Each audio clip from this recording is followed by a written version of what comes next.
Welcome. In this video, I'll show you how to fix PUBG Mobile with no sound problem on iPhone. Alright, if you found this video helpful, please leave a like and subscribe to the channel for more such tutorials. Now, first up, go ahead and open up the game. Now, once done, go ahead and tap on the up arrow key right here at the bottom right.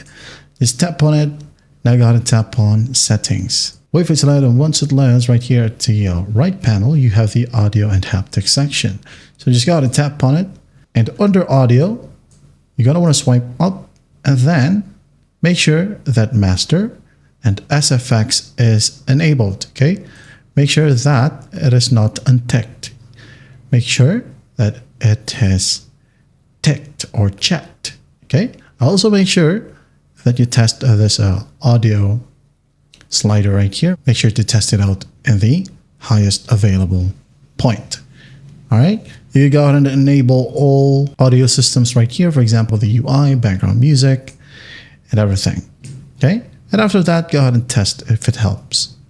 Now, another option, for example, you are currently connected to a Bluetooth headset or headphones. Okay, make sure that you disable Bluetooth. Disable Bluetooth if you want to hear your audio directly from your phone.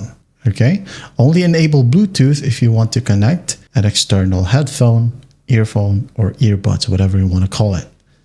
All right, and then once that's done, go ahead and test it out. Now, on your Apple device, do make sure to check this mute unmute button, okay, at the very top left of your phone. Make sure that you toggle this on or off, and check if you can now hear audio from PUBG Mobile. Also, the up arrow key or volume key, try to amp it up and test it out. All right, those are just the ways to fix if your PUBG Mobile got no sound. If that doesn't help as well, your last resort would be to reinstall the game itself. Okay, that is it. I hope this video helps, and I'll see you in the next one.